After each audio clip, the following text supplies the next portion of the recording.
வடக்கு கிழக்கு வளைந்து காணாமல் ஆக்கப்பட்ட உறவுகளுடைய சங்கம். தமிழ் தேசியத்தை வலுப்படுத்துங்கள், வடக்கு கிழக்கு வளைந்து காணாமல் ஆக்கப்பட்ட உறவுகளின் சங்கம். இன்றைய ஊடக சந்திப்பானது உள்ளூராட்சி சபை தேர்தலில் தமிழ் மக்கள் யாருக்கு வாக்களித்து வடக்கு கிழக்கில் தமிழ் மக்களின் இருப்பை வலுப்படுத்தலும் தமிழ் தேசியத்தை உறுதியாக நிலைநிறுத்த வேண்டிய பொறுப்பும் தமிழ் மக்களின் கைகளில்தான் உள்ளது. ஆகவே எமது ஒற்றுமையை இவ்வுள்ளூராட்சி தேர்தலின் ஊடாக வெளிப்படுத்துங்கள். சென்ற காலங்களில் ஆட்சியில் இருந்தவர்கள் இப்போது ஆட்சிக்கு வந்தவர்கள் இதுவரை காலமும் என்ன செய்தார்கள் என்பது எல்லோருக்கும் தெரியும். நாம் மறக்கவும் மாட்டோம். எமக்கு வாழ்வுரிமை வேண்டுமென்று எங்களால் தெரிவு செய்யப்பட்டு எமது பெறுமதியான வாக்குகளை கொடுத்து அனுப்பப்பட்டவர்களையும் ஒட்டுமொத்த தமிழ் மக்களையும் சிங்கள தேசிய அரசியல் கட்சிகளும் சிங்கள அரசும் ஏமாற்றி இருக்கின்றார்கள். தொடர்ந்தும் ஏமாற்றப்பட்டு கொண்டிருக்கின்றோம். அதேபோல தற்போது ஆட்சியில் இருக்கும் புதிய அரசாங்கமும் குறுகிய காலத்துக்குள் அது செய்வோம் இது செய்வோம், காணிகளை விடுவிப்போம், வேலைவாய்ப்பு வழங்குவோம், வீதிகளை திறப்போம், காணாமல் ஆக்கப்பட்டவர்களை கண்டறிவதே எமது வேலை திட்டம் என கூறி இப்போது 3வது தேர்தலையும் நடத்தி முடிப்பதற்கு துரிதமாக வேலை செய்கின்றார்கள். குறுகிய காலத்துக்குள் தேர்தலை முடிக்கின்றார்களே தவிர தெருவில் கண்ணீரோடு நீதி கேட்டு நிற்கின்ற தாய்மாருக்கு என்ன உண்மையை கண்டறிந்து சொன்னாரா, என்ன தீர்வு, என்ன பதில், எதுவுமே நடக்கப் போவது இல்லை. ஆகவே இந்த நேரத்தில் உறவுகளே, நீங்கள் விழிப்பாக இருங்கள். உள்ளூராட்சி தேர்தல் எங்களுக்குரிய தேர்தல். எங்கள் மாவட்டத்துக்கும் எங்கள் கிராமத்துக்கும் உரித்தான தேர்தல். எமது உள்ளூராட்சி சபைக்கு ஊடாக ஒரு குறைந்த அளவு பிரதேச அபிவிருத்தியை மேம்படுத்தலாம். இந்த சபைக்கு ஊடாக பெறப்படும் நிதி மக்களுடையது. அப்பணம் அப்பிரதேச அபிவிருத்திக்கு பயன்படுத்தப்பட வேண்டும். எனவே தமிழ் மக்களாகிய நாங்கள் சிங்கள கட்சியினருக்கும் சர்வதேசத்துக்கும் எமது ஒற்றுமையை எடுத்துக்காட்டும் முகமாக ஒட்டுமொத்த தமிழர்களின் இருப்பிற்கும் அரசியல் நிரந்தர தீர்வுக்குமாக தமிழ் தேசிய பற்றோடும் உணர்வோடும் பயணிக்கின்ற தமிழ் கட்சிகளுக்கு, தமிழ் தேசிய கட்சிகளுக்கு மட்டும் உங்களுடைய பெறுமதியான வாக்குகளை அளியுங்கள். எங்களுக்கான சபைகள் எமது கைகளுக்கு வரும்போதுதான் எமக்கான பலம் எமது கைக்கு வரும். ஆகவே மண்ணுக்காகவும் மக்களுக்காகவும் எம் இனத்தின் நிரந்தர விடுதலைக்காக பயணிப்பவர்களுக்கு உங்கள் பொன்னான வாக்கை அளித்து வெல்ல வையுங்கள். என்னென்று கேட்டால், முந்தைய ஜனாதிபதி போல தான் இப்போ ஆட்சிக்கு வருகின்ற போது ஏவிபி கட்சி என்றவர் ஒரு போராட்டக்குழு தனக்கும் அந்த நிலையில் தனது தந்தையையும் காணாமலாக்கப்பட்ட செய்ய போது தனக்கு அந்த வலிகள் வேதனைகள் தனது அம்மா பட்ட வேதனைகள் தெரியும் என்று சொல்லித்தான் அந்த ஆட்சி பீடத்துக்கு வந்திருந்தார். அந்த ஆட்சி பீடத்தில் வந்திருக்கின்ற போது 6 மாத காலமாகியும் இந்த காணாமலாக்கப்பட்ட உறவுகளாகிய நாம் எந்த விதமான ஒரு முன்னேற்றகரமான எந்த ஒரு பதிலும் அளிக்காத அரசு தான் இப்போது இருக்கிற. அதே என்னென்று கேட்டால், வாழையடி வாழ வம்ச பரம்பரை வேண்ட மாதிரி தொடர்ச்சியாகவே தெற்கில் இருந்து வருகின்ற ஆட்சியாளர்கள் தமிழ் மக்களை ஏமாற்றுகின்ற ஒரு நாடகத்தை தான் தொடர்ச்சியாக செய்து வருகின்றார். எனவே இந்த உள்ளூராட்சி தேர்தலிலும் அவர் ஒவ்வொரு மாவட்டங்களுக்கும் சென்று சொல்லி இருக்கின்றார், காணாமலாக்கப்பட்ட உறவுகளுக்கான தீர்வுகளை பெற்றுத்தருவேன் என்று. ஆனால் அது மிக போலியானது. ஏனென்று கேட்டால், அவர் ஜனாதிபதி தேர்தலின் போது சொல்லப்பட்ட வாக்குகள், பாராளுமன்ற தேர்தலின் போது சொல்லப்பட்ட வாக்குகள் அத்தனையுமே பொய்யாக சொல்லப்பட்டிருக்கின்றது. தமிழ் மக்களை ஏமாற்றி தனது ஆட்சி பீடத்தை சர்வாதிகாரமாக பெற்றுக்கொள்வதற்காகவே அவர் அந்த நடவடிக்கையை துரிதமாக எடுத்துச் செல்கின்றார். எனவே இந்த உள்ளூராட்சி தேர்தலில் எங்களோட தமிழ் மக்கள்கள் மிகவும் கடமைப்பாட்டுக்கு உள்ளாக இருக்கின்ற. ஏனென்று கேட்டால், எங்களது வாழ்வுரிமைகள் தக்க வைப்பதற்காக நிரந்தர அரசியல் தீர்வுகளை பெற்றுக்கொள்வதற்காக நாம் அனைவருமே ஒன்றுபட்டு இந்த பாராளுமன்ற தேர்தல் ஜனாதிபதி தேர்தலில் எங்களது வாக்குகளை சிங்கள தேசிய கட்சிகளுக்கு நாங்கள் அளித்து இன்று தமிழ் பிரதேசங்களில் சிங்கள பேரினவாதத்துக்கான ஆட்சிக்காக தமிழ் மக்கள் இன்றைக்கு தமிழ் உறுப்பினர்கள் ஏன் அந்த தமிழ் உறுப்பினர்கள் தேசிய கட்சியில் சேர்ந்து அந்த வாக்குகளை பெற்று தமிழ் மக்களுக்கான ஒரு நிரந்தர அரசியலை தீர்வை பெற்றுக் கொடுக்காமல் ஒரு அற்ப சொற்ப ஆசைக்காகவும் தங்களோட கதிரைகளை தக்க வைக்கிறதுக்காகவும் அந்த என்பிபி கட்சியில் சேர்ந்து அந்த வாக்குகளை தாங்கள் பெற்று தமிழ் மக்களை ஏமாற்றி அந்த வடக்கு கிழக்கில் ஒரு பிரதேசவாதங்களை உருவாக்கி இன்றைக்கு தெற்கில் உள்ள ஒரு தெற்கில் உள்ள ஒரு சிங்கள மக்கள் ஒரு தமிழ் எம்பி அங்கே போய் ஒரு வேட்பாளராக இறங்கி கேட்பாராக இருந்தால் அந்த சிங்கள மக்கள் அவர்களுக்கு வாக்களித்திருப்பார்களா? ஆனால் அதை விடுத்து எங்களோட தமிழ் மக்கள்கள் ஒரு அற்ப சொற்ப ஆசைக்கு ஆசைப்பட்டு இன்றைக்கு தமிழ் தேசியத்தை நேசிக்கின்ற கட்சிகள் இருக்கின்றன. அவர்கள் தமிழ் தேசியத்துக்காக பாடுபடுகின்றார்கள். இந்த இனத்தின் ஒரு விடுதலைக்காக நாம் தொடர்ச்சியாக போராடி கொண்டிருக்கின்றோம். அந்த நேரத்தில் தமிழ் மக்கள் உங்களுக்கு அவசியமும் அவசரமுமாக இந்த நாங்கள் செய்தியை சொல்கின்றோம் என்றால் ஏனென்று கேட்டால் நீங்கள் விழிப்பாக இருக்க வேண்டும். எங்களுடைய வாழ்வுரிமைகளும் எங்களுடைய நிரந்தரமான ஒரு அரசியல் தீர்வும் கிடைக்காமல் போவதற்கு நீங்களே குழி தோண்டி புதைக்கின்றீர்கள். ஏனென்றால் தமிழ் தேசியத்தை நேசிக்கின்ற கட்சிகளுக்கு உங்கள் வாக்குகளை அளிக்காமல் சிங்கள தேசிய கட்சிகளுக்கு நீங்கள் வாக்களிக்கின்றீர்கள். அதே போன்று தமிழ் தேசியத்துக்கு எதிராக செயற்படுகின்ற கட்சிகளுக்கு வாக்களித்து வாக்குகளை சிதறடித்து எமது தேசமாக நாம் ஒரு மக்களாக ஒரு இனமாக இந்த நாட்டில் எமக்கு வாழ்வதற்கு எந்த உரிமை இருக்கின்றது? ஒரு இனம் ஒரு தேசிய இனமாக வாழ்வதற்கு இன்றைக்கு சிங்கள பேரினவாதம் தான் ஆட்சிகள் தொடர்ச்சியாக ஆட்சி பீடம் ஏறி வருகின்றன. ஒரு தமிழ் அரசியல்வாதிகள் தமிழ் மக்கள் யாராவது ஜனாதிபதி தேர்தலில் ஜனாதிபதியாக இந்த நாட்டில் ஆட்சி செய்ய முடியுமா?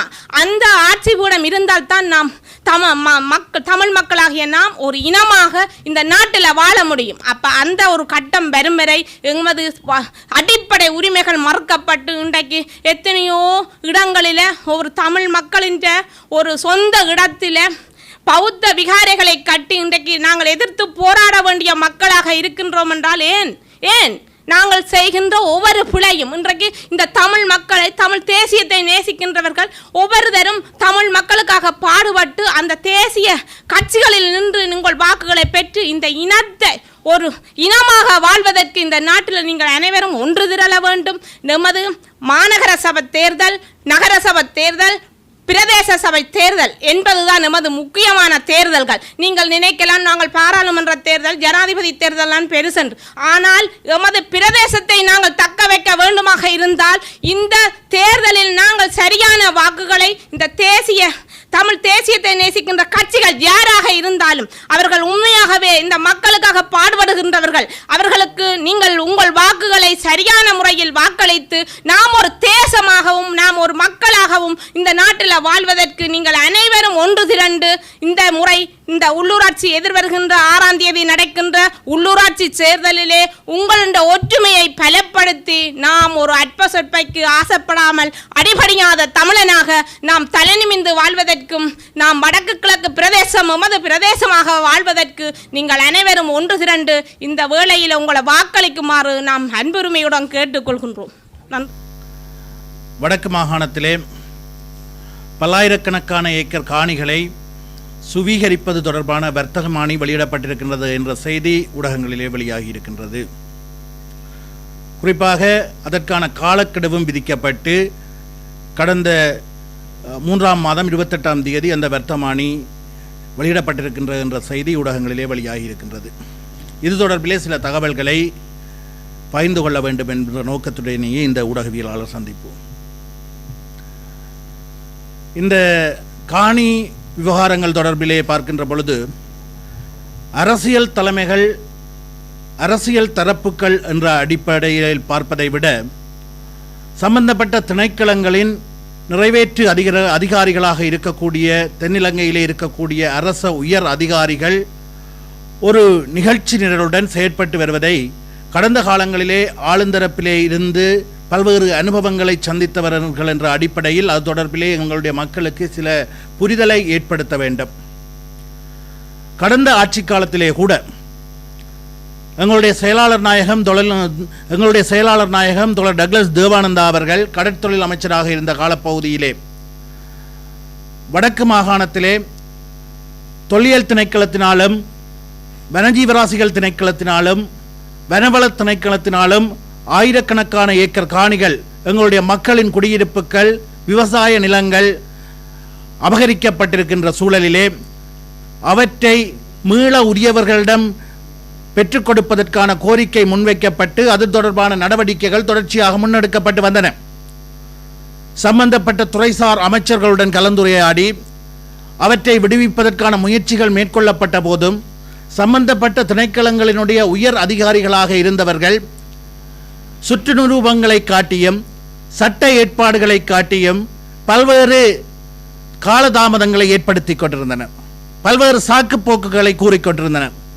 இவ்வாறான நிலையிலேதான் துறைசார் அமைச்சரோடு எங்களுடைய செயலாளர் நாயகம் இணைந்த அமைச்சரவை பத்திரத்தை தாக்கல் செய்து அமைச்சரவையிலே குறித்த விடயம் ஜனாதிபதியின் முன்னிலையிலே பிரஸ்தாபிக்கப்பட்ட போது ஜனாதிபதி அவர்களினால் 1985 ஆண்டுக்கு பின்னர் வனவள திணைக்களம், வனஜீவராசிகள் திணைக்களம், தொல்லியல் திணைக்களம் போன்றவற்றினால் கையகப்படுத்தப்பட்ட காணிகள் அனைத்தும் உடனடியாக விடுவிக்கப்பட வேண்டும்.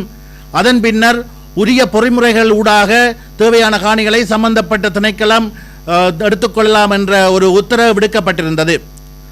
இருந்தபோதிலும் அவற்றை விடுவிப்பதற்கான நடைமுறைகளை, அலுவலக ரீதியான நடைமுறைகளை முன்னகர்த்துவதிலே அந்த திணைக்களங்களுடைய அதிகாரிகள் தேவையற்ற காலதாமதங்களை ஏற்படுத்தி கொண்டிருந்தனர். அந்த பொறிமுறை சீரான முறையிலே முன்னெடுக்கப்பட்டிருக்குமாக இருந்தால் கடந்த ஆட்சி காலத்திலேயே வனவள திணைக்களத்தினாலும் வனஜீவராசிகள் திணைக்களத்தினாலும் தொல்லியல் திணைக்களத்தினாலும் கையகப்படுத்தப்பட்ட காணிகளுள் கணிசமான காணிகள் எங்களுடைய மக்களுடைய காணிகள் விடுவிக்கப்பட்டிருக்கும். இவ்வாறான பின்னணியிலேதான் தற்போது இந்த காணிகளை சுவீகரிப்பதற்கான ஒரு வர்த்தமானி வெளியிடப்பட்டிருக்கின்றது. இவ்வாறு ஒரு தர்மசங்கமான சூழலிலே எங்களுடைய மக்களுடைய அபிலாஷைகள் சார்ந்து எங்களுடைய மக்களுடைய இருப்பை பாதுகாத்து வலுப்படுத்தும் நோக்கில் சிந்திக்கக்கூடிய செயற்படக்கூடிய தரப்பினர் யாரும் ஆளுந்தரப்பிலே இல்லாதது ஒரு துரதிர்ஷ்டவசமான சம்பவமாகவே இருக்கின்றது. ஒரு மாற்றம் வேண்டும் என்பதற்காக இந்த பிரதேசத்திலிருந்து எங்களுடைய மக்களினால் கடந்த நாடாளுமன்றத்திலே தேர்தலிலே தெரிவு செய்யப்பட்டு அனுப்பி வைக்கப்பட்டவர்களுடைய செயற்பாடுகள் ஏமாற்றம் அளிக்கும் வகையிலேயே அமைந்து கொண்டிருக்கின்றன. இந்த பிரதேசத்திலிருந்து தெரிவு செய்யப்பட்ட ஒரு நாடாளுமன்ற உறுப்பினர் கௌரவ ரஜீவன் ஜெயானந்தமூர்த்தியினுடைய முகப்புத்தகத்திலே சில நாட்களுக்கு முன்னர் ஒரு பதிவு வெளியிடப்பட்டிருந்தது. அதிலே இந்த விவகாரத்தை வெளிப்படுத்திய ஊடகவியலாளரை அச்சுறுத்தும் வகையில் அந்த பதிவு இருந்ததை அவதானிக்கக்கூடியதாக இருந்தது. அதேபோன்று நேற்றைய தினம் ஊடக விவாத நிகழ்ச்சியிலே கலந்து கொண்டிருந்த இன்னொரு நாடாளுமன்ற உறுப்பினரான இளங்குமரன் அவர்கள் இந்த வர்த்தமானி தொடர்பிலே நிரூபித்து காட்டுங்கள் என்று ஒரு சிறுபிள்ளைத்தனமான கருத்தை முன்வைத்துக் கொண்டிருக்கின்றார். இவையெல்லாம் இவ்வாறு எங்களுடைய மக்களால் தெரிவு செய்யப்பட்டவர்கள் எங்களுடைய மக்களினுடைய இருப்பை, எங்களுடைய மக்களுடைய எதிர்காலத்தை சிதைக்கின்ற செயற்பாடுகளுக்கு துணை போகின்றார்களோ அல்லது அந்த நிகழ்ச்சி நிரலுக்குள் இழுபட்டு செல்கிறார்களோ என்ற சந்தேகத்தை கூட ஏற்படுத்துகின்றது. இந்த இடத்திலேதான் நாங்கள் எங்கள் மத்தியிலே இருக்கக்கூடிய எங்களுடைய அரசு அதிகாரிகளிடம் ஒரு வினயமான வேண்டுகோளை தாழ்மையாக முன்வைக்க விரும்புகின்றோம். காலத்தின் கட்டாயமாக நாங்கள் கருதுகின்றோம். எங்களிடம் தற்போது ஆளுமை மிக்க அரசியல் தலைமைகள், அரசியல் பிரதிநிதிகள் துரதிர்ஷ்டவசமாக ஆளுந்தரப்பிலே இல்லாத சூழ்நிலையிலே எங்களுடைய அரசு அதிகாரிகளிடம் ஒரு வினயமான வேண்டுகோளை முன்வைக்க விரும்புகின்றோம். அதாவது அரசு அதிகாரிகள் அவர்களுடைய தொழில்சார் கடப்பாடுகள், தொழில்சார் நிபந்தனைகள், அவர்களுடைய பதவி உயர்வுகள் என்பதற்கு அப்பால் சமூகம் சார்ந்தும் சற்று சிந்திக்க வேண்டியவர்களாக இருக்கின்றீர்கள். மத்தியிலே இருக்கக்கூடிய அரசு அதிகாரிகளும் இந்த பிரதேசத்திலே வாழ்ந்தவர்கள், வளர்ந்தவர்கள், இந்த பிரதேசத்தை பூர்வீகமாக கொண்டவர்கள் என்ற அடிப்படையிலும் எதிர்காலத்தில் அவர்களுடைய பிள்ளைகளும் இந்த பிரதேசத்திலே வாழ இருக்கின்றவர்கள் என்ற அடிப்படையிலும் இந்த பிரதேசத்தின் தனித்துவங்களையும் அடையாளங்களையும் பாரம்பரியங்களையும், இது தமிழ் தேச மக்களுடைய தாயக பூமி என்ற விடயத்தையும் பாதுகாக்கும் வகையில் அவர்களுடைய செயற்பாடுகள் அமைய வேண்டும். சுற்று நிரூபங்கள் என்ற அடிப்படையிலும் அல்லது அறிவுறுத்தல்கள் என்ற அடிப்படையிலும் எங்களுடைய மக்களுடைய தாயக சிந்தனைகளை கோட்பாடுகளை பாதிக்கும் வகையிலான அறிவுறுத்தல்கள் கிடைக்குமாக இருந்தால் அவை தொடர்பிலே மக்களுக்கு விழிப்பூட்ட வேண்டிய கடப்பாடு எங்களுடைய அரசு அதிகாரிகளுக்கு இருக்கின்றது. அல்லது சமூகம் சார்ந்து சிந்திக்கக்கூடிய எங்களுடைய இனத்தினுடைய இருப்பு சார்ந்து சிந்திக்கக்கூடிய செயற்பாட்டாளர்களுக்கு இவ்வாறான விடயங்களை தெளிவுபடுத்த வேண்டிய தெரியப்படுத்த வேண்டிய கடப்பாடு இருப்பதாகவே நாங்கள் கருதுகின்றோம். இந்த காலத்தின் கட்டாயத்தை புரிந்து கொண்டு அவர்கள் செயற்பட வேண்டும் என்பது எங்களுடைய எதிர்பார்ப்பாக இருக்கின்றது. இந்த அடிப்படையிலே இறுதியாக இன்னும் விடயத்தை சொல்கின்றோம். உள்ளூராட்சி மன்ற தேர்தல் நெருங்கிக் கொண்டிருக்கிறது. இன்னும் சில நாட்களிலே அதற்கான வாக்குப்பதிவுகள் இடம்பெற இருக்கின்றன. இவ்வாறான சூழலிலே நடைபெறுகின்ற உள்ளூராட்சி மன்ற தேர்தலிலும் வடக்கு கிழக்கு பிரதேசங்களிலே இருக்கக்கூடிய உள்ளூராட்சி மன்றங்களில் மாற்றம் என்ற சிந்தனையோடு தற்போதைய தேசிய மக்கள் சக்தியைச் சேர்ந்தவர்கள் அனுப்பி வைக்கப்படுவார்களாக இருந்தால் அவர்களும் தற்போது நாடாளுமன்றத்துக்கு அனுப்பி வைக்கப்பட்டவர்கள் போன்றே ஒரு மக்களின் அபிலாஷைகளை தீர்த்து வைக்க முடியாதவர்களாக, பிரதிபலிக்க முடியாதவர்களாக, தென்னிலங்கையினுடைய நிகழ்ச்சி நிரலுக்கு இழுபட்டு துணை போகின்றவர்களாகவே இருப்பார்கள்.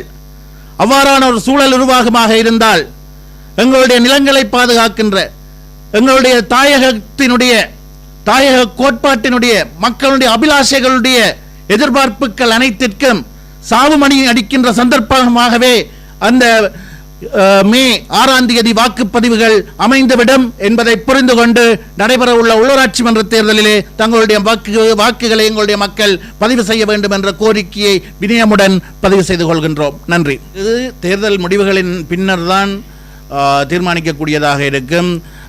எந்தெந்த சபைகளிலே எங்களுக்கு பெரும்பாலான ஆசனங்கள் இருக்கின்றன, எந்தெந்த பிரதேசங்களிலே நாங்கள் ஆதரவை பெறக்கூடிய சூழல் பெற வேண்டிய சூழல் இருக்கின்றது. அவ்வாறான சூழல்களை எல்லாம் தீர்மானித்துத்தான் இந்த விடயம் தொடர்பிலே ஒரு தீர்மானத்தை முன்னெடுப்போம். எது எவ்வாறாக இருந்தாலும் எங்களுடைய மக்களுடைய இருப்பையும் அபிலாஷைகளையும் பூர்த்தி செய்யக்கூடிய நடைமுறை சாத்தியமான அரசியலை பேசுகின்ற, நடைமுறை சாத்தியமான வழிமுறையிலே சிந்திக்க செயற்படுகின்ற தரப்புகளோடு எங்களுடைய எதிர்கால செயற்பாடுகள் இணைந்திருக்கும்.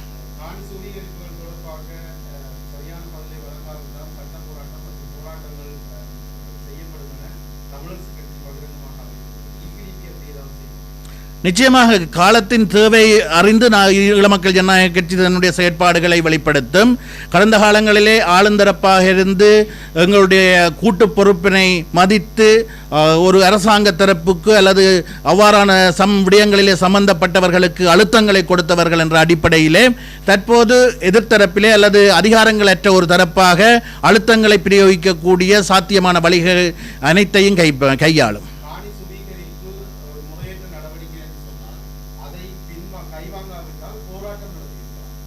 தேவை ஏற்பட்டால் அதற்கு தயாராகத்தான் ஈழமக்கள் ஜனநாயக கட்சி இருக்கின்றது.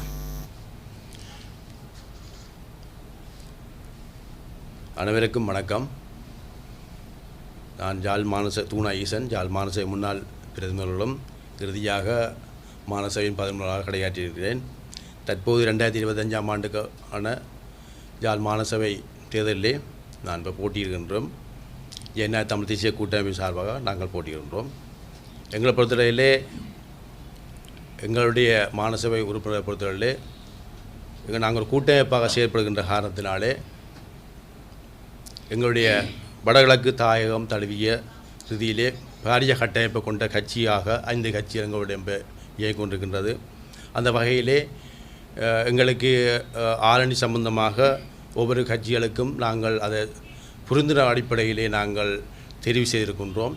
அதாவது ஒரு கட்சியில் 7-8 பேர் சொன்னால் அந்தந்த கட்சியில் இருக்கிறவர்களை அந்தந்த சமூக மட்டம் ஊடாக அவருடைய திறமைகளின் அடிப்படையிலே நாங்கள் தேர்வு செய்திருக்கின்றோம்.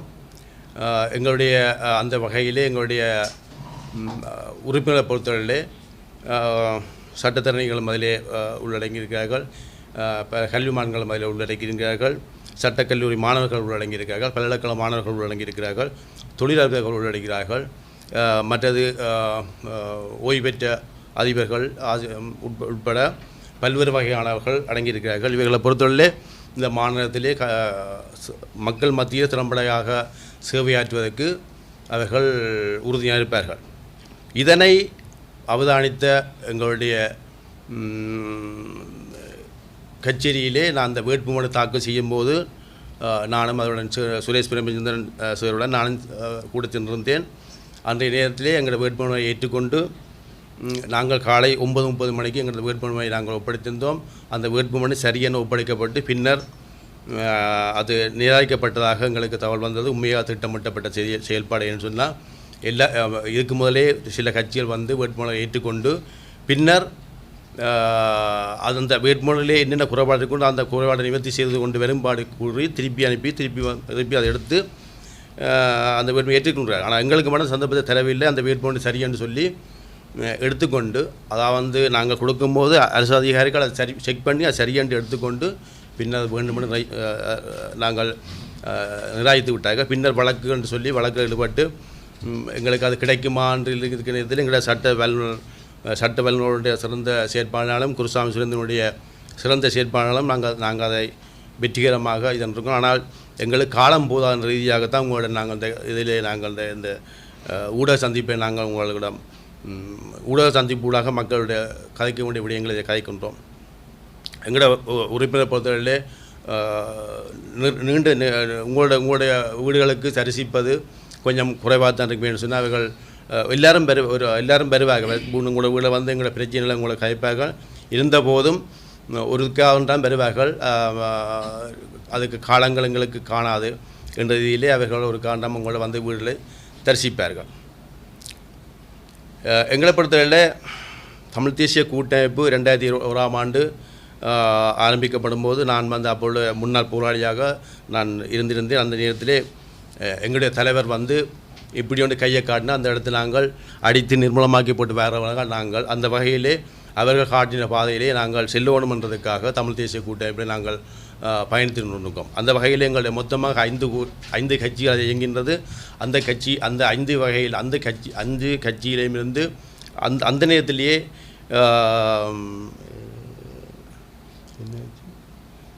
அந்த நேரத்திலே முதலாவது சூரிய சின்னத்தை தான் நாங்கள் காட்டப்பட்டதோடைய வீட்டை காட்டவில்லை. அப்போ தமிழர் விடுதலை கூட்டணி ஆனந்த சங்கரின் ஐயாவுடைய கட்சி பிரிந்து சென்றால் 4 கட்சியாக தொடர்ந்து பயணித்தது. அந்த வகையிலே 2 கட்சிகள் இப்போவும் இருக்கின்றது. பின்னர் யுத்தம் மௌனித்து கொண்டு இருக்கின்ற காலத்திலே தமிழர் விடுதலை கழகம் புலட்டும் இணைந்து மொத்தமாக 3 கட்சிகள் பயணித்தது. இப்போ அதிலேயும் வந்து இப்போவும் நாங்கள் திரும்பவும் 2 கட்சியை இணைத்து கொண்டு முன்னாள் போராளிகளும் சுயேட்சைகளையும் இணைத்து கொண்டு நாங்கள் 5 கட்சியாக பயணிக்கின்றோம். இதை வந்து நாங்கள் 1 பேர் 2 பேர் அலட்டிக்கு 3-4 பேர் சேர்ந்து இயங்குகிற கட்சி அல்ல. இது வந்து கூட்டமைப்பாக கன பேர் சேர்ந்து இயங்குகின்ற ஒரு கூட்டமைப்பாக இயங்கி கொண்டிருக்கின்றோம். நாங்கள் மாநசபையில் இந்த காலங்களிலே பல்வேறு வகையான வேறு திட்டங்களை நாங்கள் ஏற்கனவே செலுத்தியிருக்கின்றோம்.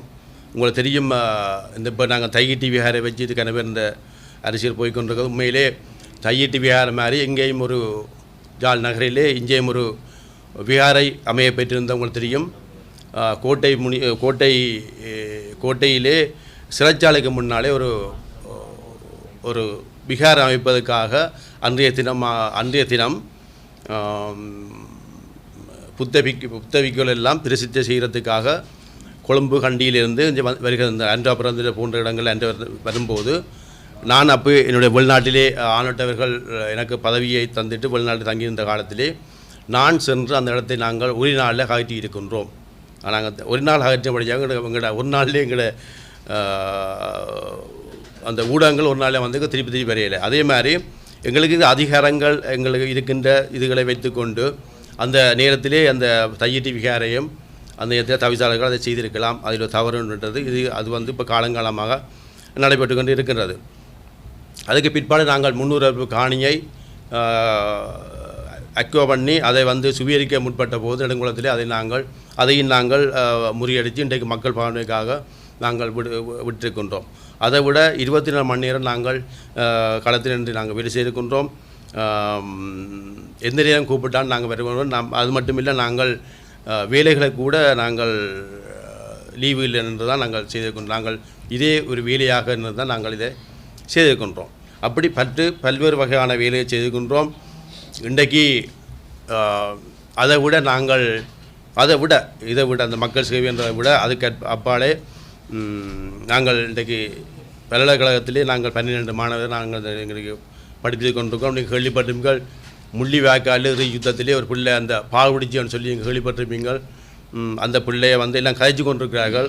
ஆனால் அந்த பிள்ளை இட்டவரையும் நான் தான் படிப்பிச்சு கொண்டிருக்கேன். நான் 3 வருஷம் தான், கனகாலம் இல்லை, 3 தான் எனக்கு ஒரு தொடர்பு படிப்பிச்சு. அதே மாதிரி யுத்தத்தில் பாதிக்கப்பட்ட முன்னா போராளி அந்த மாவீரட்ட பிள்ளைகள், காணாப்பணட்ட பிள்ளைகள்னு சொல்லி மொத்தமாக நாங்கள் 12 படிப்பிச்சிருக்கின்றோம்.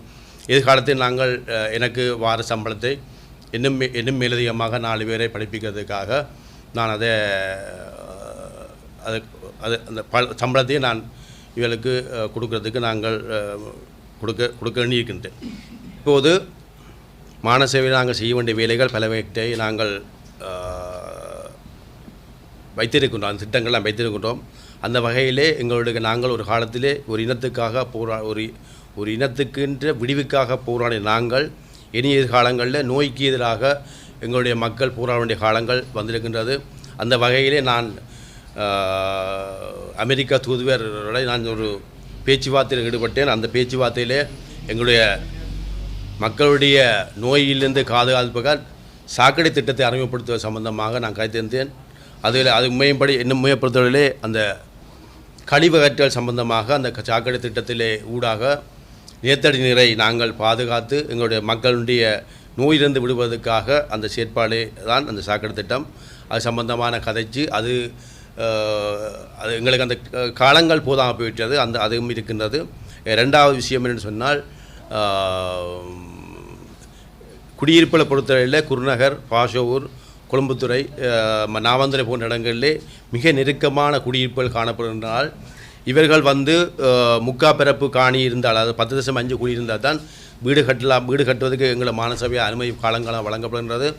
அந்த வகையிலே அவர்களுக்கு அப்போ அந்த வீட்டில் கட்டுவதற்கான காணியோ அந்த அளவு திட்டமோ குறைவாக இருக்கிறபடியாக அதை நாங்கள் நகர அபிவிருத்தி அதிகார சபை ஊடாக நாங்கள் குறைஞ்சது 9 குழி அரைப்பிறப்பு கண்டாலும் தர சொல்லி நாங்கள் கேட்டிருந்தோம். அதுவும் நாங்கள் எங்கள் பெண்டிங்கில் இருக்குது. அதுகளை நாங்கள் செய்து கொண்டு இறுதியாக என்று சொன்னால், எங்களுடைய மண்ணிலே கடந்த காலங்களில் நடைபெற்ற அநியாயங்கள் இது சம்பந்தமாக நாங்கள் முதல் எங்களுடைய மானசேவை கட்டடத்திலே 700 மில்லியன் கடைசியாக நாங்கள் எடுத்து கொடுத்து தான் நான் என்னுடைய காலங்களிலே 700 மில்லியன் எடுத்து கொடுத்து தான் இப்போ கட்டடங்கள் நடைபெற்று கொண்டது. அந்த இடத்திலே முள்ளிவாய்க்கால் நடத்த எங்களுடைய மக்களுக்கு அடுத்த அநீதிய குடுமிகள் சம்பந்தமாக அதை சித்தரிக்கின்ற விதத்திலே எங்களை போட்டங்கள் ஏன்னா எதிர்காலத்தில் இளைஞர்கள் அதுகளை மறந்து கொண்டு செல்கிறார்கள். அப்போ நாங்கள் அதை சித்தரிக்கின்ற வகையிலே அதையும் செய்வதற்காக அந்த தீர்மானங்களும் ஏற்கனவே எங்கள் இருக்குது. அதையும் நாங்கள் நடைமுறைப்படுத்த வேண்டியும் இருக்குது. ஒரு அழகான கட்டடம் இந்த மாநகரத்திலே அமைய வேண்டும் என்றதும் எங்களுடைய விருப்பம். அதுதான் என்னுடைய கனவும் என்ற விதியிலே நான் அந்த காசை இறுதியாக நான் அதை எடுத்து கொடுத்தேன். இப்போ அது ஒரு கீழ்த்தளமான வேலைகள் முடிவடைத்து இன்னும் கொஞ்சம் வேலைகள் இருக்கின்றது. அதை விட அந்த ஆரியகுளம் முன்னாள் முதல்வர் மணிவண்ணர்களால் அமைக்கப்பட்டிருந்தது. இருந்தாலும் அந்த குளம் அமைத்து அந்த திறப்பு விழா நடைபெறத்துக்கு ஒரு கிழமைக்கு முதலே அந்த இடத்திலே நீங்கள் அதாவது ஆரியகுளத்துக்கு மேற்கு பக்கமும் புத்தவிகாரைக்கு கிழக்கு பக்கம் ஒரு கேட்டை உடனடியாக போட்டிருக்கிறார்கள். அந்த கேட் அது போட்டது காரணம் அந்த குளத்தை ஆக்கிரமிக்கிறதுக்கு. நாங்கள் எனக்கும் ஆளுநருக்கும் அந்த இடத்திலே அப்போ நான் தான் கடைசியாக மேயராக இருந்த நான் எனக்கும் ஆளுநருக்கும் மட்டும் கடுமையான விவாதங்களும் கடுமையான பிரச்சனையும் அந்த வந்தது. அந்த குளத்திலே தாங்களுடைய கடமைகளை செய்வதற்கு நான் அனுமதிக்கப்படவில்லை. இப்போது எங்களுடைய வரலாற்று சின்னங்கள் எல்லாம் நாங்கள் பாதுகாக்க வேண்டிய கட்டாயத்திலே நாங்கள் பாதுகாக்கப்பட வேண்டும். எங்களுடைய இருக்கின்ற வரலாற்று சின்னங்கள் எல்லாம் பாதுகாக்கப்பட வேண்டும். எங்களுடைய நகரத்தை யாழ்ப்பாணம் என்ற ஒரு அடையாளத்தை மாற்றுவதற்காக இன்றைக்கு திட்டமிட்டு ஜேபியினரால் எங்களுடைய இருக்கின்ற விளக்கமில்லாத சில பேரை வைத்துக்கொண்டு இன்றைக்கு இந்த யாழ்ப்பாணம் அடையாளத்தை மாற்றுவதற்காக இன்றைக்கு உங்களோட வீடாக வாசலாக வந்து செல்கின்றார்கள். எங்களுடைய அன்பார்ந்த மக்களே, இதில் நீங்கள் கவனமாக இருக்க வேண்டும். எங்களுடைய அடையாளங்கள் எங்களுடைய பூர்வீகங்களை நாங்கள் மாற்றிவிடக்கூடாது என்பதற்காக நீங்கள் தயவுசெய்து இதை புரிந்து கொண்டு இன்றைக்கு உங்களுடைய ஒவ்வொரு வட்டாரத்திலேயும் என்னென்ன மாதிரியான உறுப்பினர்கள் இருப்பன்றதையும் அதை நீங்கள் அறிந்து கொண்டு தான் வாக்களிக்க வேண்டும். எங்களை பொறுத்தவரையிலே நாங்கள் மீண்டும் சொல்கிறோம் என்றால் சிறந்த கல்விமான்களையும் நல்ல ஒரு அறிவாளிகளையும் நாங்கள் இதில் போட்டுக்கொண்டோம். எங்களுக்கு எதிர்காலத்திலே எங்களுக்கு ஒரு நாங்கள் இந்த ஆட்சி அமைச்சு இந்த இடத்திலே நாங்கள் சிறந்த முறையிலே மக்களுக்கு ஒரு நல்ல சுகாதாரமாகவும் நல்ல ஒரு நகரத்தையும் கட்டியெழுப்பதற்கு நீங்கள் எங்களுக்கு ஆதரவு கேட்டுக்கொண்டு இந்த இடத்திலே மீண்டும் ஒரு முறை சொல்கிறேன், எங்களை வரலாற்று சின்னங்கள் எங்களை யாழ்ப்பாணம் என்ற கலாச்சாரத்தையும் எங்களுடைய விளிமீன்களையும் பாதுகாக்கிறதுக்கு மற்றது அதை அழிக்கவோ அல்லது சிதைக்கவோ எங்களுடைய யாழ்ப்பாணம் என்ற அந்த அடையாளத்தை இல்லாமல் செய்யவோ நாங்கள் ஒரு காலமும் அனுமதிக்கப்பட மாட்டோம் என்று இந்த இடத்தை கூறிக்கொண்டு அனைவருக்கும் வணக்கம். நான் உதயசிறி, முன்னாள் திடீர் மரண விசாரணை அதிகாரி. இம்முறை ஜனநாயக தமிழ் தேசிய கூட்டமைப்பில் சங்கு சின்னத்தில் 4ஆம் வட்டாரத்தில் நல்லூர் ராசதானியில் போட்டியிடுகின்றேன். சென்ற தேர்தலில் 15ஆம் வட்டாரத்தில் போட்டியிட்டு ஒரு வாக்கு வித்தியாசத்தில் நான் தோல்வியை தழுவி இருந்திருக்கின்றேன். இந்த நிலையில் எங்களுடைய அரசியல் சமூக பொருளாதார கட்டுமானங்களின் அடிப்படை தான் உள்ளூராட்சி சபை தேர்தல். இந்த அரசியலை பொறுத்தளவையில் எங்களுடைய தமிழ் தேசிய கூட்டமைப்பின் சிதைவு, அந்த சிதைவின் ஊடாக மக்கள் கொண்ட எங்கள் மேல் கொண்ட கோபம், அந்த கோபத்தின் காரணமாக எடுக்கப்பட்ட முடிவுகள் தான் ஜேவிபியினுடைய யாழ்ப்பாணத்தில் எழுச்சி. அவர்களுக்கு 4 ஆசனங்கள், அந்த ஆசனங்களை அவர்கள் பெற்றுக்கொண்டதும் அர்ஜுனா ராமநாதனா போன்று சுயமாக ஒருத்தரை தெரிவு செய்ததுக்கு காரணம் எங்களுடைய ஒற்றுமையின்மை என்பதை நாங்கள் கட்டாயம் ஏற்றுக்கொள்ளத்தான் வேண்டும். இதில் ஒரு முக்கியமான விடயம் என்னவென்றால், தமிழ் தேசிய கூட்டமைப்பில் அங்கம் வகித்த 5 கட்சிகளில் ஆரம்ப காலங்களில் கருத்து முரண்பாடுகள் பட்டு சில கட்சிகள் வெளியேறினாலும் கூட இறுதியாக 3 கட்சிகள் அந்த ஒற்றுமைக்காக சேர்ந்து பயணித்து கொண்டிருந்தன. அதாவது தமிழீழ விடுதலை இயக்கம், புளட் மற்றும் தமிழரசு கட்சி. இங்கே தமிழ் தேசிய கூட்டமைப்பின் முற்றுமுழுதான ஆக்கிரமிப்பை தமிழரசு கட்சி தான் தன்னுடைய கண்ட்ரோலுக்குள்ளே வச்சிருந்தது. இதில் கூட்டணி கட்சிகளிடம் எந்த விதமான தகவல்களையும் பரிமாறிக்கொள்ளாமல் அவர்கள் சுயமாக முடிவெடுப்பதும், அந்த எடுக்கப்பட்ட முடிவுகளை கூட்டணி கட்சிகளிடம் திணிப்பதும், அவர்கள் தங்களுடைய ஒற்றுமை சிதையக்கூடாது என்ற காரணத்துக்காக அதை ஏற்றுக்கொள்வதும் காலமாக நடந்து வந்த உண்மை. இறுதியாக நடந்த 2018ஆம் ஆண்டு நடந்த தேர்தலுக்கு பிறகு அறிவிக்கப்பட்ட உள்ளூராட்சி சபை தேர்தலில் திடீரென தமிழரசு கட்சி தாங்கள் தனித்து போட்டியிடப் போகிறோம் என்ற ஒரு அறிக்கையை வெளியிட்டார்கள். கூட்டமைப்பில் இருந்து தமிழரசு கட்சி வெளியேறினது தான் இந்தளவு அரசியல் புரள்வுக்கும் மிக முக்கியமான காரணமாக அமைந்தது. தமிழரசு கட்சி இந்த கூட்டமைப்பை விட்டு வெளியேறுவதற்கு பதவி, அந்த தவிசாளர் பதவி, மாநகர சபை மேயர் பதவி, இந்த பதவிகளை தாண்டி தமிழ் தேசிய அரசியலில் எந்த ஒரு மாற்றத்திற்காகவும் இந்த கூட்டமைப்பை விட்டு அவர்கள் வெளியேறவில்லை. ஒட்டுமொத்தமாக அவர்கள் பதவிக்காகவும் அவர்களுடைய சிந்தனையை என்னவென்றால், ஏனைய கட்சிகள் வீட்டு சின்னத்தில் போட்டியிடுறபடியாக தான் ஏனைய கட்சிகள் வெற்றி பெறுகிறார்கள். அப்போ நாங்கள் ஒட்டுமொத்தமாக தமிழரசு கட்சி வீட்டு சின்னத்தில் போட்டியிட்டால் எங்களுடைய உள்ளூராட்சி சபை தேர்தல் முறைமைகள் தோத்தான கணிசமான வாக்குகள் கிடைத்தால் தேசிய பட்டியலில் அளவுக்கு அதிகமான ஆசனங்கள் கிடைக்கும். அப்போ வேறு உதிரி 2-3 கட்சிகளை சேர்த்து அவர்கள் ஆட்சி அமைக்கலாம் என்ற ஒரு காரணத்தை தாண்டி தேசிய ரீதியாக தமிழர்கள் பிரச்சனைகளை அடிப்படையாக கொண்டு எந்த ஒரு காரணத்திற்காகவும் தமிழரசு கட்சி இந்த கூட்டமைப்பை விட்டு வெளியேறவில்லை. இதில் ஆரம்ப காலம் முதல் முற்றுமுழுதாக தமிழ் தேசிய கூட்டமைப்பின் முடிவுகளும் தீர்மானங்களும் யாரால் எடுக்கப்பட்டதென்றால் 2 பேரால் எடுக்கப்பட்டது. ஒன்று சுமந்திரன், 2வது சம்பந்தன். 2 பேரும் சேர்ந்து எடுக்கின்ற முடிவுகளை மற்ற ஏனைய பங்காளி கட்சிகள் மேல் திணித்தார்கள்.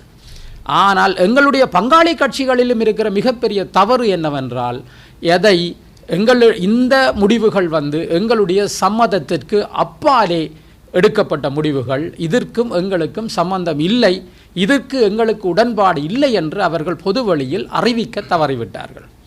அப்போ நடந்த பிரச்சனைகள், தமிழ் தேசிய கூட்டமைப்பால் எடுக்கப்பட்ட முடிவுகள், அந்த அரசியல் முடிவுகள் வந்து தமிழ் தரப்பில் வந்து தமிழ் அரசியல் பரப்பில் வந்து ஒரு பாதகமான நிலையை தோற்றுவித்தது. ஒட்டுமொத்த காரணமும் தமிழரசு கட்சி தான் பொறுப்பேற்க வேண்டும். ஆனால் சென்ற பாராளுமன்ற தேர்தலில் அந்த கோபம் மாற்றம் என்ற ஒரு தமிழ் அரசியல் பரப்பில் ஒரு மாற்றம் வேணும் என்று சொல்லி மக்கள் முடிவெடுத்தது நியாயமான சிந்தனை. ஆனால் அவர்கள் எவ்வகையான மாற்றத்தை எடுத்தார்கள் என்றால், ஒட்டுமொத்தமாக சிங்களவர்கள் கையில் வந்து இந்த பிரதேசத்தை, எங்களுடைய யாழ் குடாநாட்டை ஒப்படைப்பதற்காக எடுத்து விட்டார்கள். அவர்கள் மாற்றம் வேணும் என்று சொன்னால் நாங்களும் மாற்றத்திற்காக குரல் கொடுத்து கொண்டிருக்கிறோம்.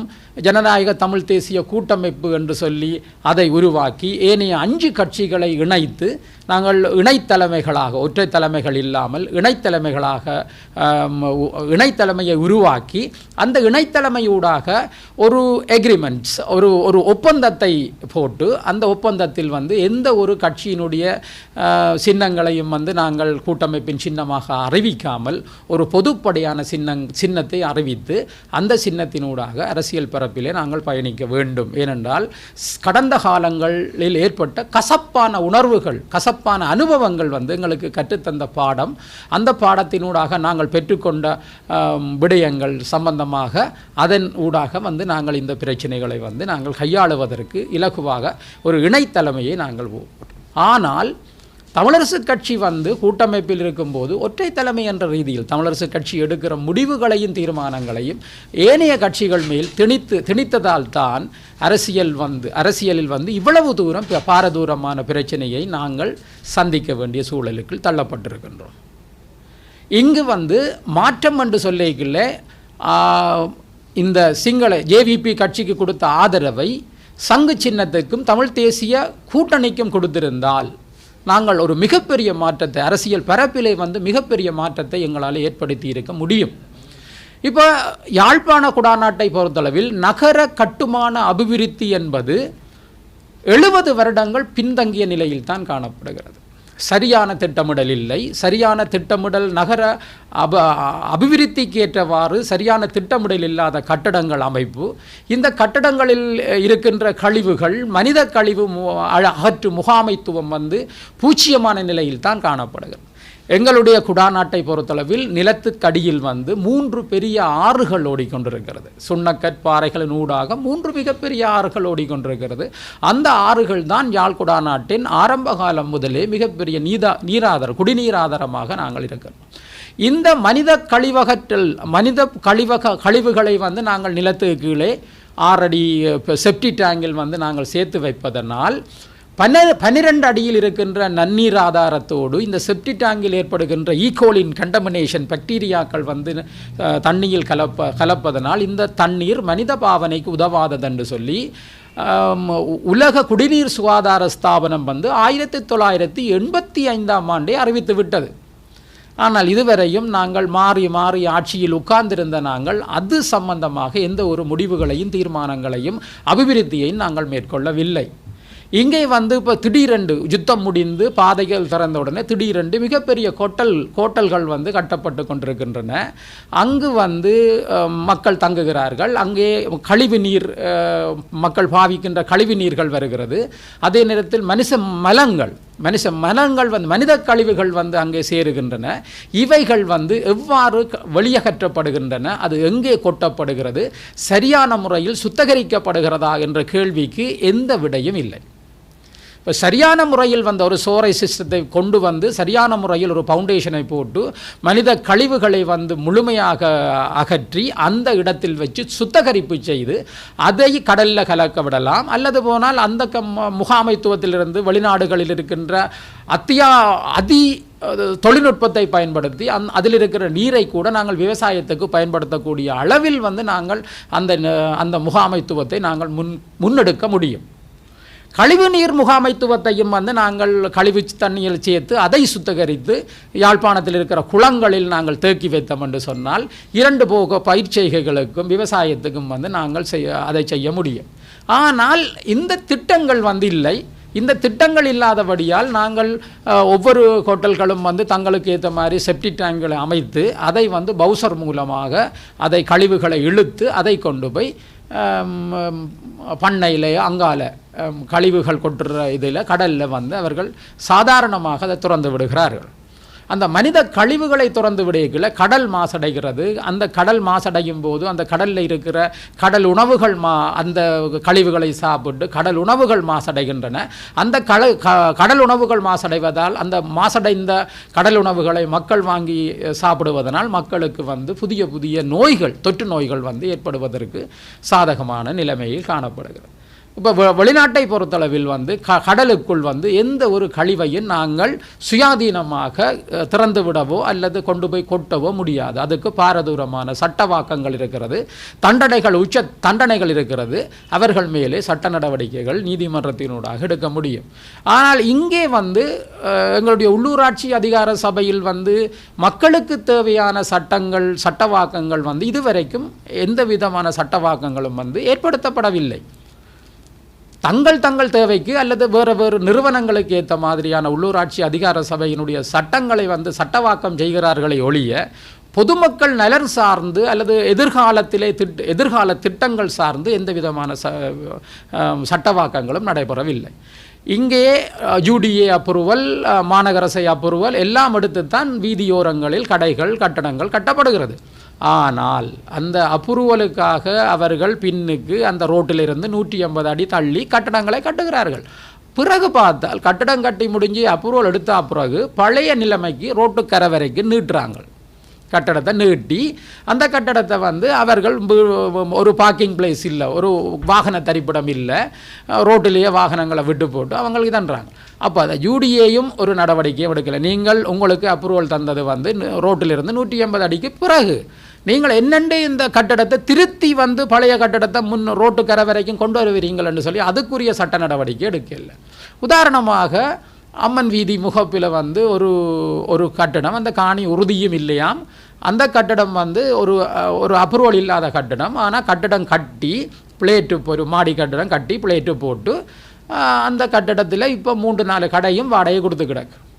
ஆனால் அதுக்கு பிறகுதான் மாநகர சபை வந்து அதுக்கு உரிய வழக்குகள், சட்ட நடவடிக்கைகள் மேற்கொண்டது. அதே போல் அதுக்கு அருகில் வந்து ஒரு சட்டத்திறனியினுடைய வீடும் வந்து இதை வழக்கில் நிற்பதா அப்ரூவல் இல்லாமல் கட்டினதுன்னு சொல்லி சொல்கிறாங்க. ஆனால் அம்மன் ரோட்டில் வந்து ஒரு பழைய மதிலை ஒரு சுண்ணாம்பு கட்டிடமாக இருந்த மதிலை அகற்றி புது மதில் கட்டுறதுக்கு அந்த ஓனர் வெளிக்கிட்டே உடனடியாக வந்து மாநகர சபை மறைச்சு இப்போ 4 மாதத்துக்கு மேலே அந்த மதில் இடித்தபடி ஓப்பனாக தான் கிடக்குது, கட்ட விடுறாங்க இல்லை. அப்போ இதுகள் வந்து ஒவ்வொரு பாராபட்சமான நடவடிக்கைகள் அல்லது போனால் அந்த தங்களுக்கு ஏற்ற மாதிரி சட்டங்களை வளைப்பது அல்லது சில பேருக்கு சில சலுகைகளை வழங்குவது. அப்போ நிர்வாக சீர்கேடுகள், நிர்வாக சிக்கல்கள் வந்து மாநகர சபையில் அதிகமாக காணப்படுகிறது. அப்போ நாங்கள் ஆட்சி அமைக்கும் பட்சத்தில் இந்த நிர்வாக சீர்கேடுகளை வந்து ஒழுங்கமைத்து நிர்வாக சீர்கேட்டில் ஈடுபடுகின்ற ஊழியர்கள் மற்றும் சிற்றூழியர்கள் மீது நாங்கள் உரிய ஒழுக்காற்று நடவடிக்கைகளை எங்களால் மேற்கொள்ள முடியும். இப்போ யாழ்ப்பாணத்தில் வந்து திண்மக் கழிவற்றல் முகாமைத்துவம் என்றது வந்து மிக மிக பின்தங்கிய நிலையில் தான் காணப்படுகிறது. நாங்கள் இப்போவும் வந்து டிராக்டரில் தகரத்தை கட்டி போட்டு தான் நாங்கள் குப்பையை ரோட்டில் சிந்தி தான் எங்களோட வாகனம் போகுது, மாநகர சபை வாகனம் போகுது. அதுக்குரிய அபிவிருத்தி வேலை திட்டங்கள் எதுவும் வந்து எங்களுடைய மாநகர சபையில் வந்து இதுவரைக்கும் மேற்கொள்ளப்படவில்லை. ஒவ்வொரு முறையும் வந்து அபிவிருத்தி நிதி ஒதுக்கீட்டுக்கு பிறகுதான் நாங்கள் திட்டமிடுறதுக்கு எங்களுடைய பிளானிங் ஆஃபீஸில் வந்து திட்டமிடல் அதிகாரிகள் வந்து பென்சிலை தூக்குறாங்க வரவிடங்குறதுக்கு. ஏன் நிதி ஒதுக்கீடு இல்லாமல் சும்மா இருக்கிற நேரங்களில் வந்து மாநகர சபை நிர்வாகத்தை ஒழுங்கமைத்து அந்த நிர்வாகத்தினூடாக பிளானிங் ஆஃபீஸில் வந்து எங்களுக்கு என்ன தேவைகள், மாநகர சபைக்கு வந்து என்ன தேவை இருக்கிறது, அந்த மாநகர சபையில் வந்து என்னென்ன திட்டங்கள் இருக்கிறது, நாங்கள் எதிர்கால திட்டம் என்ன, இதுகள் வந்து முதலே வந்து நாங்கள் வரைபடங்களை தயாரித்து வைத்தால் நிதி ஒதுக்கீடு நேரத்தில் வந்து அந்த வரைபடங்களை வைத்துக்கொண்டு நாங்கள் எங்களுடைய பிரதேசங்களை அபிவிருத்தி செய்ய முடியும். உதாரணமாக இறுதியாக ஒரு விஷயத்தை நான் உங்களுக்கு தெரியப்படுத்த வேண்டும். வேர்ல்ட் பேங்க் வந்து பலாலி ரோட்டை வந்து அகலித்து செப்பனிட்டு தந்தது, காப்பட் ரோட்டாக மாற்றிக்கல. அப்போ வேர்ல்ட் பேங்கில் மீட்டிங் நடந்தது. நானும் அந்த ஒரு பார்வையாளனாக அதில் கலந்து கொண்டிருந்தேன். அப்போ அவங்க சொன்னாங்க, அதில் கூப்பிடப்பட்ட டிபார்ட்மெண்ட் பார்த்தீங்களென்றால் எலக்ட்ரிசிட்டி, டெலிகாம், மற்றது முனிசிபல். அப்போ அவங்க கேட்டாங்க, உங்களுக்கு நாங்கள் என்ன செய்து தர வேணுமென்று. அப்போ எலக்ட்ரிசிட்டி கேட்டது தங்களோட போஸ்ட்டுகள் எல்லாத்தையும் இறக்கி வயர் எல்லாம் இழுத்து தரணும். ஓகே. அதே போல் டெலிகாம் சொல்லிச்சு தங்களுடைய போஸ்ட்டுகளும் இறக்கி வயர் இழுத்து தர. ஆனால் மாநகர சபையிலிருந்து வந்த ஒரு பிளானிங்கிலிருந்து வந்த எவருமே எதையுமே கேட்கல. முடிஞ்சுது. அவன் வந்து மலண்டு லைட்டும் கேட்டதாக, பிசிக்காரன் லைட்டு கேட்டதாக லைட்டு கம்பங்களும் போட்டு போஸ்ட்டு மறக்கி வீதி அகலிச்சு மதிலையும் கட்டி ரோட்டெல்லாம் போட்டு முடிஞ்சுது. ஹேண்டோ பண்ணியாச்சு, ஆர்டிஏக்கு ஹேண்டோ பண்ணியாச்சு. அதுக்கு பிறகு மாநகர சபையினுடைய வாட்டர் சப்ளை பைப்பு வந்து போகுது தானே பலால் ரோட்டால், திண்ணவெளியிலிருந்து பைப்பு உடைய வலிக்கிட்டுது, தண்ணி சிந்த வலிக்கிட்டோன்னா அந்த ஒரு கிடங்கு வெட்டி நிரவி பைப்பு லைனை திருத்தி அந்த கிடங்கை திருப்பி நிரவி அதுக்கு மேலே ரோட்டு போட்டு கொடுக்கறதுக்கு ஒரு கிடங்குக்கு 12 லட்சம் ரூபா காசு ஆர்டிஏக்கு முனிசிபல் கட்ட வேணும். இதுவரைக்கும் 22 கிடங்கு வெட்டியாச்சு. அப்போ அந்த நேரத்தில், அந்த ரோட்டை திருத்த நேரத்தில் வந்து இப்படி ஒரு பிரச்சனை இருக்குது. நீர் வாட்டர் சப்ளை பைப் லைனிங் போகுது. எங்களுக்கு அந்த பைப் லைனிங்கை இது வந்து இனி கனரக வாகனங்கள் போகிற பிரதேசம். அப்போ இந்த பைப் லைனிங் தாங்காது. இது 1947ஆம் ஆண்டு போடப்பட்ட பைப்பு. அதெல்லாம் உள்ளுக்குள்ளே உக்கி இருக்குது. எங்களுக்கு புது லைனை வந்து சன நடமாட்டம் குறைவான இடமாக நீங்கள் நல்லூர் பிரதேசத்தின் ஊடாக ராசபாதை ஊடாக எங்களுக்கு இந்த பைப் லைனிங்கை போட்டு தாங்கன்னு சொல்லி மாநகர சபையினுடைய பிளானிங் ஆஃபீஸில் இருந்து ஒருதர் கோரிக்கை வைத்திருந்தால் வேர்ல்ட் பேங்க் கட்டாயம் அந்த பைப்பை ராசபாதை ஊடாக நல்லூர் பிரதேசத்தின் ஊடாக இந்த தண்ணி டேங்குக்கு கொண்டு போய் சேர்த்துருக்கும். அப்போ இந்த 22 கிடங்குகளையும் கிண்டி ஒரு கிடங்குக்கு 12 லட்சம் என்று சொல்லிக்கல, அந்த 22 கிடங்குக்கும் எவ்வளவு காசு செலவழித்திருக்கிறார்கள்ன்றதை உங்களால் கால்குலேட் பண்ணி பார்க்க முடியும். அப்போ இதுகள் எல்லாம் வந்து ஒரு மக்களுடைய அபிவிருத்திக்காக செலவு செய்த பணத்தை அநியாயமாக சரியான திட்டமிடல் இல்லாத காரணத்தினால இவர்கள் வந்து அநியாயப்படுத்துகிறார்கள். அப்போ திட்டங்கள் வந்து முதலே தயாரிக்கப்பட வேணும். அது கிடப்பில் இருந்தாலும் 2024ஆம் ஆண்டு நிதி ஒதுக்கீடு இல்லை. ஆனால் நாங்கள் திட்டங்களை தயாரிக்கின்றோம். எங்களுடைய பிரதேசத்தில் முதல் எங்களுக்கு தேவையானது வந்து மனித கழிவுகள் அகற்றுற பொறிமுறைகளுக்கு வந்து ஒரு ஸ்டோரேஜ் சிஸ்டம். யாழ்ப்பாணத்தில் இருக்கின்ற ஒவ்வொரு மலக்குழிகளையும் மூடி அனைத்து வளங்களையும் வந்து ஒரு பைப் லைனிங் ஊடாக ஒரு ஃபவுண்டேஷன் செய்து அந்த ஃபவுண்டேஷன் ஊடாக நாங்கள் துப்புரவாக்க வேண்டியது முதலாவது கடமை. இது வந்து நகர அபிவிருத்திக்கு வந்து மிக மிக அத்தியாவசியமான ஒரு விஷயம். இது இல்லை என்று சொன்னால், மனித கழிவகற்றலும் கழிவுநீர் கழிவகற்றல் பொறிமுறையும் இல்லை என்று சொன்னால் அது நகர அபிவிருத்திக்கு மிகப்பெரிய பிரச்சனையாக இருக்கும். யாழ்ப்பாணத்தில் வந்து தொடர்மாடி கட்டடங்கள் அமைப்பதற்கு மிகப்பெரிய இடையூறாக இருப்பது வந்து இந்த 2 விஷயம்தான். மனித கழிவகற்றலும் அடுத்ததாக மனித கழிவுநீர் அகற்றலும் தான் மிகப்பெரிய பாரதூரமான பிரச்சனை. ஏனென்று சொன்னால் தொடர்மாடி அமைத்தால் அதில் வருகிற தண்ணியை எங்கே நாங்கள் விடுறது, அதில் தேங்குகிற மனித கழிவுகளை நாங்கள் எங்கே எப்படி அகற்றுறது என்ற பிரச்சனைக்காண்டித்தான் அவர்கள் தொடர்மாடி கட்டடங்கள் கட்டுறதுக்கு இங்கே வந்து பெர்மிஷன் கொடுக்குறாங்களே இல்லை. ஆனால் பிறகு வந்து எங்களுடைய ஆக்கள் வந்து தங்களுடைய தவறுகளை மறைப்பதற்காக ஒரு அறிக்கையை விட்டாங்க. எப்படி என்றால், யாழ்ப்பாணத்தில் வந்து சுண்ணக்கல் பாறை, அதில் மேலே மிகப்பெரிய பில்டிங்குகளை கட்டினால் தாங்காதுன்று. ஆனால் வீரசிங்கங்கோல் வந்து எத்தனை மாடி, 9 மாடி கட்டியிருக்கிறாங்க. அதே போல் அதே அளவுக்கு வந்து நாங்கள் அந்த மாடிகளை வந்து நாங்கள் அமைக்க முடியும். அதே போல் இப்போ ஆசுபத்திரியிலையும் வந்து எத்தனை மாடி கட்டியிருக்கணும். அப்போ அப்படி ஆசுபத்திரிக்கு வந்து இந்த மாடிகள் கட்டைக்குள்ள ஜெட்வின் ஹோட்டல் வந்து எத்தனை மாடி, அப்படி கட்டைக்குள்ள எங்களால் வந்து தொடர் மாடிகள் கட்ட முடியாதா யாழ்ப்பாணத்தில்? அப்போ காணி பிரச்சனை, வீடு இல்லாத பிரச்சனை எல்லாம் வந்து அதனூடாக தீர்க்கப்பட முடியும். ஆனால் நாங்கள் இதுவரைக்கும் கழிவுநீர் முகாமைத்துவத்தையோ அல்லது மனித கழிவகற்றல் முகாமைத்துவத்தையோ சிந்திக்கிறதாக எந்த ஒரு ஆக்களும் சிந்திக்கிறதாக தெரியல. நாங்கள் வந்து வாய்க்காலுக்கு இருக்கிற பிளாஸ்டிக் போத்தலையும் குப்பைகளையும் கூளங்களையும் அகற்றி அதை படம் எடுத்து ஃபேஸ்புக்கில் போட்டு லைக் வாங்குறது தான் எங்களுடைய திட்டங்கள், எங்களுடைய அடிமட்ட திட்டங்கள் இருக்கே ஒழிய அதுக்கு அங்கால வந்து இந்த உண்மையாக வந்து இந்த நகரத்தை நாங்கள் எப்படி அபிவிருத்தி செய்ய முடியும் என்பதை பற்றி இதுவரை இருந்த மாநகர சபையை ஆட்சி செய்த எவருமே சிந்திக்க இல்லை. 1947ஆம் ஆண்டு கொழும்பில் வந்து மாலுக்கடை என்று சொல்லி ஒரு கடை இருக்குது. நான் போனான். அது வந்து 1947ஆம் ஆண்டு கட்டப்பட்டிருக்குது. நான் அந்த கல்வெட்டை பார்த்தேன். அதுக்கு பிறகு கட்டப்பட்டதான் நியூ மார்க்கெட். ஆனால் அந்த நேரமே அவங்க வந்து ஒரு காம்ப்ளெக்ஸ் மாதிரி அந்த பேட்டர்னில் தான் அந்த பில்டிங் கட்டியிருக்கிறாங்க. ஆனால் எங்கட பில்டிங் என்ன எப்படி இருக்குது, ரோட்டு கரையெல்லாம் பார்வைக்கு கடையை கட்டி போட்டு மேல் மாடியெல்லாம் ஃப்ரீயாக கிடக்குது, யூஸிங் இல்லை. ஆனால் பிறகு வேர்ல்ட் பேங்க் வந்து ஒரு காம்ப்ளெக்ஸை கட்டி கொடுக்குறதுக்கு வெளிக்கிட்டால் அதுக்கு காணி இல்லை என்று சொல்லி யாழ்ப்பாணம் பெரிய கடையை கட்டுவோம்னாங்க, பிறகு நாமக்குழியில் கட்டுவோம்னாங்க, அப்புறம் அங்கால கொண்டு போய் கிளிநொச்சியில் கட்டுவோம்னாங்க. கடைசியாக பார்த்தா ஒரு டொமும் கட்டையில் வந்த காசு திரும்பி போயிடுச்சு. அந்த காசில் தான் எங்கள் சிங்கள ஏரியாக்களில் அந்த மரக்கறி மார்க்கெட் எங்களுக்கு வந்த காசில் தான் அங்கே கட்டப்பட்டது.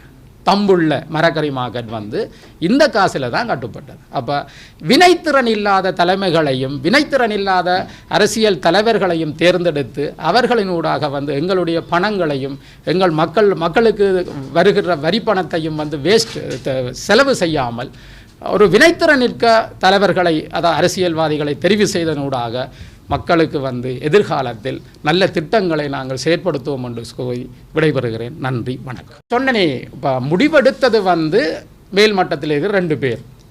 ஆனால் எங்களுடைய ஆக்கள் வச்ச தவறு என்னென்று சொன்னால் அவர்கள் எடுத்த முடிவுகளை இவர்கள் ஆமோதித்தார்கள். அதுதான் சொன்னனே. இப்போ நான் அதுக்குள்ளே போக இல்லை. வினைத்திறன் உள்ள ஆக்கள் உள்ளுக்க போயிருந்தார் என்று சொன்னால் அங்கே நாங்கள் சொல்லியிருப்போம், இதை நீ செய்ய என்று சொல்லி. இல்லை, துணை மேயருக்கு வந்து அங்கே பெரிய அளவில் அதிகாரம் இல்லை. யார் அதிகாரம் படைத்தவர் என்று சொன்னால் அவர் வந்து மாநகர சபை மேயர் தான் முற்றுமுழுதாக ஒதொரிட்டி பவர். அவரை தாண்டி வந்து துணை மேயர் எதையும் செய்ய முடியாது. அது வந்து எங்களுடைய மாநகர சபை சட்டத்திலே இருக்குது. வெளியில் மாறதால என்ன பிரயோசனம்? அதுதான் இப்போ என்னென்று சொன்னால் எங்களால் முடிஞ்ச அளவுக்கு நாங்கள் அதை செய்து முடிப்போம். நாங்கள் அதை விட நாங்கள் ஒன்றும் செய்யாமல் இல்லை.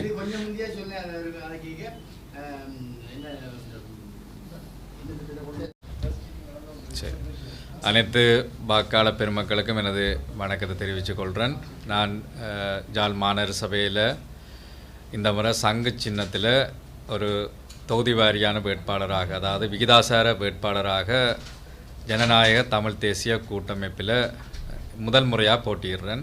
இந்த ஜனநாயக தமிழ் தேசிய கூட்டமைப்பு என்ற அமைப்பானது 2001ஆம் ஆண்டு ஆரம்பிக்கப்பட்ட, அதாவது நாங்கள் நீண்டகால ஆயுத போராட்ட வரலாறு, அதற்கு பிறகு 2001ஆம் ஆண்டு காலப்பகுதியில் நாங்கள் ஒரு ஜனநாயக வழியில் திரும்பினதாக முதலாவதாக உருவாக்கப்பட்ட கூட்டமைப்பின்றி ஒரு நீட்சியாக தற்போது சங்கு சின்னத்தில் நாங்கள் போட்டியிடுறோம்.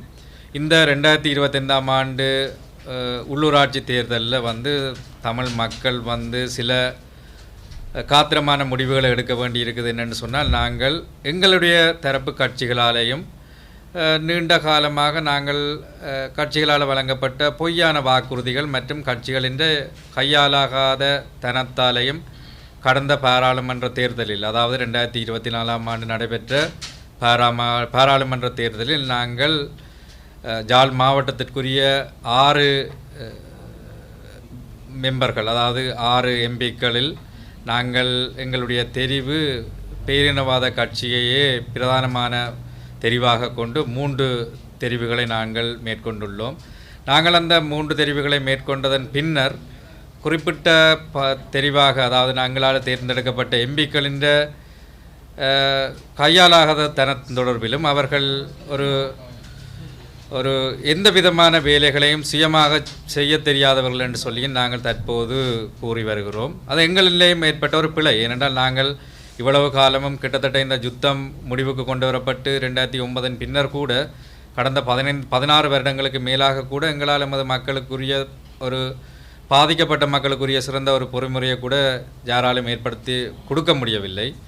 எனவே இந்த முறை இந்த ஜாழ் மாநகர சபையின் உள்ளாட்சி தேர்தலில் எங்களோட சங்க சின்னத்திற்கும் வாக்களித்து ஒரு மாற்று தெரிவாக எங்களை தேர்ந்தெடுக்கணும்னு சொல்லி கூறிக்கொள்கிறோம். அதே நேரத்தில் நாங்கள் ஆட்சிக்கு வரும் பட்சத்தில் யாழ்ப்பாணத்தின் அடையாளங்களை, அதாவது தமிழர் என்று சொல்கிற ஒரு யாழ்ப்பாண ராசதானி, அதாவது நல்லூரை மையமாக கொண்ட அமைப்புகள் வந்து மாநகர சபையின் எல்லைக்குள்ளே தான் மிக முக்கியமான அமைப்புகள் காணப்படுகிறது. மந்திரிமனை ஆகட்டும், கிட்டு பூங்கா ஆகட்டும், இல்லாட்டி யாழ்ப்பாண கோட்டை ஆகட்டும், அவற்றை நாங்கள் தகுந்த முறையில் பராமரித்து அல்லது புனரமைக்கிற ஒரு பிரேரணையை நாங்கள் முன்வைப்போம்னு சொல்லியும் இந்த இடத்துல தெரிவித்துக் கொள்கிறோம். ஏனென்று சொன்னால் வெறுமனே எங்களோட இந்த சங்கிலியன் பூங்கா அல்லது கிட்டு பூங்கான்னு சொல்லப்படுற ஒரு பெரிய ஒரு நிலப்பரப்பு வெறும் கூட்டங்களையும் பூக்கொண்டு விற்கிற இடங்களையும் நடத்துகிற ஒரு இடமாக தான் தற்போது காணப்படுகிறது. எனவே அவற்றை நாங்கள் எங்களுக்கு ஒரு மக்கள் ஆணை அளித்தால் அவற்றை அந்த கிட்டுப்பூங்காவை நாங்கள் சிறந்த முறையில் ஒரு நினைவு சின்னங்களோடு புனரமைப்போம்னு சொல்லி இந்த மக்களின் மாற்றங்களில் வந்து கடந்த முறை, அதாவது நாங்கள் எங்களுடைய மக்கள் மட்டுமல்ல, நாங்களும் ஒரு மறதி கூடின ஆக்கள். அதாவது 2009ஆம் ஆண்டே இந்த முள்ளிவாய்க்காலில் இனப்படுகொலை செய்யப்பட்ட நாங்கள் அதே சிங்களவனை பிரதிநிதித்துவப்படுத்துகிற 3 பேரை, யாரென்று தெரியாத ஆக்கள் 3 பேரை ஒரு அலையாக வந்து அனுர அலையில் நாங்கள் ஒரு எம்பிக்களாக தெரிவு செய்திருக்கிறோம். அதை நாங்கள் எண்ணி என்ன ஒரு 4 வருஷத்துக்கு மேற்பட்ட காலம் அதை பற்றி நாங்கள் கதைச்சு கொண்டிருக்க போகிறோம். எனவே அந்த நிலைமைகளை மீளவும் ஏற்படுத்தாது ஒரு தமிழ் தேசியம் சார்ந்த கொள்கையோடு நாங்கள் பயணித்து கொண்டிருக்கிற எங்களுக்கு உங்களுடைய வாக்குகளை வரும் 6ஆம் தேதி அளிக்கணும் என்று சொல்லியும், நாங்கள் இந்த முறை தேர்தலில் எங்களுடைய வேட்பு மனுவானது சில காரணங்களால் ஏற்கப்படாத காரணத்தாலேயும் மீள நாங்கள் மேன்முறையீட்டு நீதிமன்றத்தில் அது தொடர்பில் மிகுந்த போராட்டத்துக்கு மத்தியில் எங்களுக்கு மீள நாங்கள் தேர்தலில் போட்டியிடக்கூடிய ஒரு சந்தர்ப்பம் எங்களுக்கு வழங்கப்பட்டிருக்குது. குறுகிய காலத்தில் எங்களால் மாநகர சபையின் 27 வட்டாரங்கள்லையும் பெருமளவான மக்களையும் அமைப்புகளையும் சந்திச்சிருக்கிறோம். எனவே எங்களுக்கு இந்த மக்களால் ஒரு தகுந்த ஆணை வழங்கப்படும் என்று சொல்லி நாங்கள் நம்புகிறோம். என்னென்னு சொன்னால் மக்களே கடந்த பாராளுமன்றத்தில் தாங்கள் தவற விட்டிருக்கிறோம் என்று சொல்லி உணர்கிறார்கள். எனவே இவற்றின் அடிப்படையில் ஜனநாயக தமிழ் தேசிய கூட்டமைப்பாக நாங்கள் இறுதியொரு கூட்டமைப்பாக காணப்படுறோம். தமிழ் மக்களின் ஒற்றுமையை இந்த கூட்டமைப்புக்கு வாக்களிக்கிறதன் மூலம் சங்கு சின்னத்திற்கும் எங்களுடைய வேட்பாளர்களையும் நீங்கள் தெரிவு செய்ய வேண்டும் என்று சொல்லியும், எங்களுடைய வேட்பாளர்கள் அனைவரும் அந்தந்த வட்டாரத்துக்குரியவர்கள் என்று சொல்லியும், அவர்கள் கட்சி அலுவலகங்களில் வசிக்கிறீர்கள் என்று சொல்லியும் இறுதியாக நான் தெரிவித்துக்கொண்டு விடைபெறுகிறேன். நன்றி. யாழ் ஊடக மையத்தில் இன்றைய தினம் இடம்பெற்ற ஊடக சந்திப்பில் வலிந்து காணாமலாக்கப்பட்டோரின் உறவுகள் சங்கம் மற்றும் ஈழ மக்கள் ஜனநாயக கட்சி மற்றும் ஜனநாயக தமிழ் தேசிய கூட்டணி ஆகியவை வெவ்வேறு ஊடக சந்திப்புகளை நடத்தின.